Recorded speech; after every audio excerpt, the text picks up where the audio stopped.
Océane FM, l'invité du jour. Bonjour à toutes et à tous, nous avons le plaisir de recevoir aujourd'hui dans l'invité du jour de ce mardi 6 mars 2018 Thierry Santa, le président du Congrès et membre dirigeant du Rassemblement Les Républicains. Thierry Santa, bonjour. Bonjour à tous vos auditeurs. Et bienvenue dans ce rendez-vous proposé par notre rédaction. Le G10 est maintenant derrière vous. Depuis, les membres du G8 réaffirment, je cite, qu'aucune discussion, aucune négociation d'aucune sorte n'est engagée sur une quelconque indépendance ou indépendance association ou tout autre statut post-référendaire. Fin de citation. Alors pourquoi avoir décidé finalement de quitter cette instance ? J'ai décidé, en accord avec le mouvement que je représentais, le Rassemblement, nous avons décidé de quitter le G10 puisqu'on a constaté qu'un certain nombre d'engagements que nous avions pris au départ, les membres de ce groupe, n'ont pas été respectés. Quand je dis ça, je pense au premier engagement que nous avions convenu et même signé. On a signé une charte de confidentialité, chacun d'entre nous, qui consistait à créer un espace de dialogue où la parole pouvait circuler librement, où chacun pouvait s'exprimer en toute sincérité et en toute confiance surtout, sans penser à ce que ces propos se retrouvent un jour sur les ondes ou sur les réseaux sociaux. Oui. Et le constat, c'est qu'hélas, cette clause de confidentialité n'a pas été respectée par certains de nos membres. Alors, permettez-moi quand même d'apporter une précision, parce que j'ai aussi entendu dire par certains que cette clause de confidentialité devait permettre de négocier dans le dos des Calédoniens. Moi, je tiens à rappeler à la population calédonienne que depuis toujours, j'ai considéré ce groupe de travail comme un espace de dialogue, et uniquement comme un espace de dialogue. À aucun moment, dans mon esprit, il s'agissait d'un espace de décision. Et vous le dites vous-même, ils le redisent dans le communiqué, c'est bien ce que nous avons convenu, à aucun moment ça devait être un espace de négociation, et donc de décision. Or, le constat que je fais encore une fois, c'est que certains considèrent que dès lors qu'un document sort du G10, c'est considéré comme une décision du G10. Eh ben non, tous ces éléments-là nous ont incité effectivement à quitter ce groupe dès mardi dernier. Alors peut-être un rappel sur le fait que vous avez dénoncé le fait que ce document était sorti du groupe. Qu'est-ce qui a bloqué finalement ? C'est tout ce que je viens de vous dire, c'est-à-dire la clause de confidentialité qui n'était pas respectée, le fait que c'était pour nous, une instance de dialogue et non pas de décision, et le fait que certains des membres ont considéré que c'était un espace d'une part de confidentialité et de décision. Et je pense que c'est peut-être à ces personnes-là qu'il faut faire la critique de négocier dans le dos des Calédoniens. Moi, j'ai toujours pensé que le groupe était un espace de dialogue et que c'était ensuite, et c'est dit également dans plusieurs de nos communiqués que nous avons tous signés, y compris moi, qui précise bien que cet espace de dialogue était là pour préparer les travaux du comité des signataires et rien d'autre. Donc c'est bien le comité des signataires qui est l'espace de négociation et de décision à proprement parler. Par ailleurs, on s'est retrouvé à travailler sur un texte qui, lui, est destiné à être voté par le Congrès, qui concerne la date du référendum. Là, encore une fois, le groupe du G10 n'est qu'un espace de dialogue, et c'est bien le Congrès qui est compétent pour décider ensuite dans un sens ou dans un autre.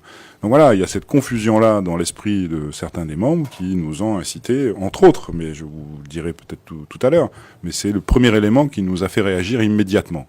Mais ensuite, quand on analyse en plus le texte qui est sorti de cette réunion du dimanche 25 février dernier, là, ça confirme encore plus cette démarche qui est la nôtre, cette volonté qui a été la nôtre de quitter ce groupe. Alors, comme vous venez de le dire, Thierry Santa, la mission du G10 était au départ, même G8 en principe, bien destinée à engager des discussions, donc avec toutes les formations politiques. Je rappelle ça pour nos auditeurs, qu'elles soient donc indépendantistes ou non indépendantistes, pour tracer une route. Il ne s'agissait donc pas de négociation. Y avait-il donc urgence à vous exclure de ce groupe, plutôt que peut-être de mettre en place un communiqué de presse pour faire valoir un petit peu votre mécontentement ? Permettez-moi de vous rappeler que le mouvement politique auquel j'appartiens, le Rassemblement, existe depuis 40 ans. Et il a été signataire des accords de Matignon-Oudinot en 88, signataire de l'accord de Nouméa en 98, et ça, il l'a pas fait tout seul. Il l'a fait bien en face des indépendantistes et de l'État, et à la suite d'un certain nombre de négociations qui ont permis d'atteindre ces objectifs. Mais ces négociations se sont toujours passées dans un cadre bien précis. Et le cadre, il consistait à dire que la Nouvelle-Calédonie restait au sein de la République française, parce que c'est l'ADN du rassemblement, c'est notre conviction profonde, c'est en restant français que nous arriverons à vivre en paix les uns avec les autres. C'était vrai avant, c'est encore vrai pour demain. Et donc sur la base de ce cadre-là, on est prêt à discuter de tout. Et en l'occurrence, c'est pas ce que nous avons ressenti pendant les discussions au sein de ce groupe, où on a plutôt ressenti une tendance, on va dire ça comme ça, oui, majoritaire des membres de ce groupe vers la logique indépendantiste.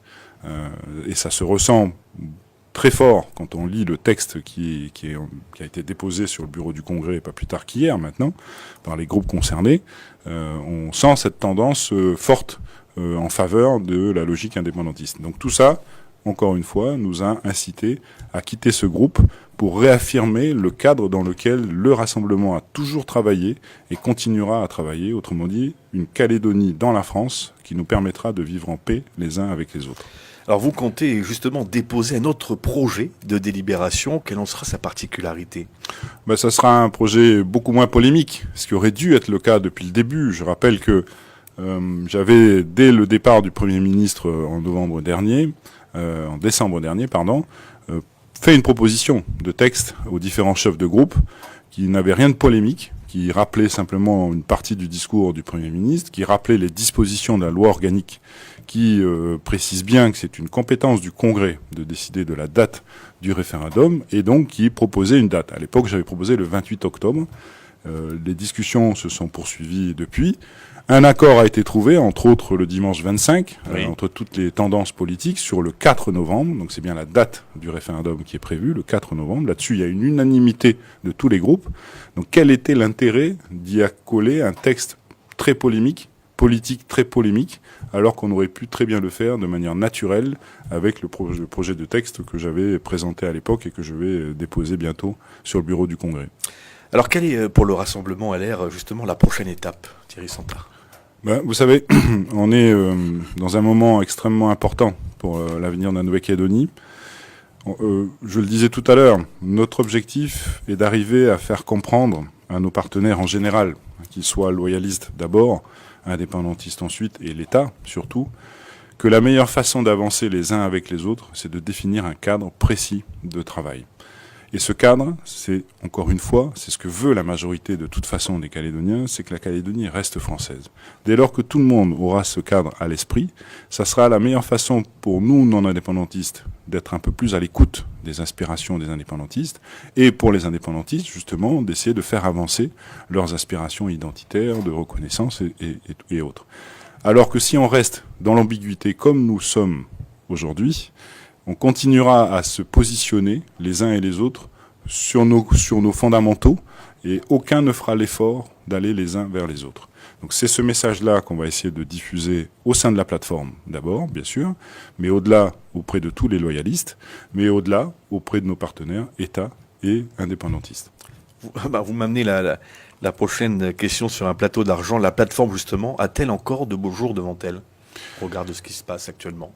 Ça prouve au moins une chose, c'est que la plateforme, rappelez-vous, elle a été constituée pour justement permettre ces discussions entre loyalistes d'abord, ensuite avec les indépendantistes, et permettre également de travailler sur les projets de société qui avaient pour objectif de stabiliser les institutions calédoniennes. Sur les discussions entre loyalistes, preuve en est, nous avons visiblement encore besoin de quelques heures d'échanges pour arriver à trouver une position commune. Mais en ce qui nous concerne, nous sommes convaincus de notre démarche, et convaincus, encore une fois, pour tout le monde, pas que pour les loyalistes, vraiment pour tout le monde, et pour l'avenir surtout de la Calédonie et de nos enfants. Et puis sur les projets de société, parce que c'est ça aussi qui est important, je veux dire, pour les auditeurs, pour les Calédoniens. Moi j'ai un peu le sentiment, là, j'ai quelques remontées des uns et des autres sur des querelles de politiciens sur des sujets qui n'ont pas grande importance, tout ce dont on vient de parler, le G10, et que les gens m'interpellent surtout sur qu'est-ce qui se passe dans leur vie au quotidien, et qu'est-ce qu'on fait pour que le quotidien des Calédoniens s'améliore. Donc c'est tous ces sujets-là aussi qu'on échange au sein de la plateforme. Donc Tout ça pour vous dire que pour moi la plateforme continue à exister, même si certains espèrent qu'elle disparaisse, et je l'entends sur les ondes, y compris sur vos ondes, mais elle continue à exister, elle a sa raison d'être, sur ces sujets de quotidien comme le plan territorial de prévention de la délinquance, qui a été déposé sur le bureau du Congrès et étudié en commission hier, par exemple, fait, oui. comme tous les textes à caractère économique qu'il va falloir faire évoluer. On a la chance d'avoir eu la mise en place de l'autorité indépendante pas plus tard que la semaine dernière, qui aura un rôle à jouer en la matière pour essayer de redynamiser l'économie calédonienne et que les entreprises calédoniennes reprennent le dessus malgré cette échéance électorale importante, qu'elles aient à nouveau une perspective et qu'elles puissent à nouveau développer leur activité, créer des emplois et ainsi de suite, parce que je pense que c'est ça aussi que les Calédoniens attendent de nous. Alors une dernière question, Thierry Santa. Toute cette polémique va-t-elle avoir des conséquences sur le prochain comité des signataires prévu ce mois-ci à Paris? Et qu'allez-vous dire au Premier ministre au regard de ce qui vient de se passer là? Je pense pas que ça ait de conséquences sur le prochain comité des signataires. Le prochain comité des signataires doit se pencher sur le résultat des travaux des différents groupes de travail qui ont été mis en place après le comité des signataires dernier, de novembre dernier. Plusieurs groupes se sont réunis sur la draft, sur l'article 27, sur l'organisation du référendum, sur l'organisation d'un audit de l'accord de Nouméa, soit par l'ONU, soit par un cabinet privé. Donc tous ces travaux-là ont eu lieu, se sont tenus pendant plusieurs mois, depuis le dernier comité des signataires, et c'est le produit de ces travaux qui va être présenté au comité des signataires pour validation. Dans le groupe de travail sur l'organisation du référendum est entre autres prévu la question. Et là-dessus, on sent qu'il n'y a pas une unanimité des différents groupes politiques. Donc je pense que ça va être un sujet central qui va être évoqué à l'occasion de ce comité des signataires. Et je l'espère, qui permettra de trouver un consensus sur cette fameuse question que nous allons poser aux Calédoniens dans quelques mois. Alors pour vous justement, la question serait comment vous la qualifieriez? Moi je pense qu'il faut une question, hélas, simple, et binaire, puisqu'aujourd'hui on est dans ce contexte-là. Simple, compréhensible par tous les Calédoniens, où ils puissent répondre clairement pour leur volonté soit de maintenir la Calédonie dans la France, soit leur volonté d'accéder éventuellement à l'indépendance. Que chacun puisse s'exprimer en son âme et conscience, et sentiment que ce référendum s'est passé de manière sincère et honnête. Thierry Santa, merci d'avoir été notre invité. Je rappelle que vous êtes le président du Congrès, membre dirigeant du Rassemblement Les Républicains. À très bientôt. Merci de l'invitation. C'était l'invité du jour.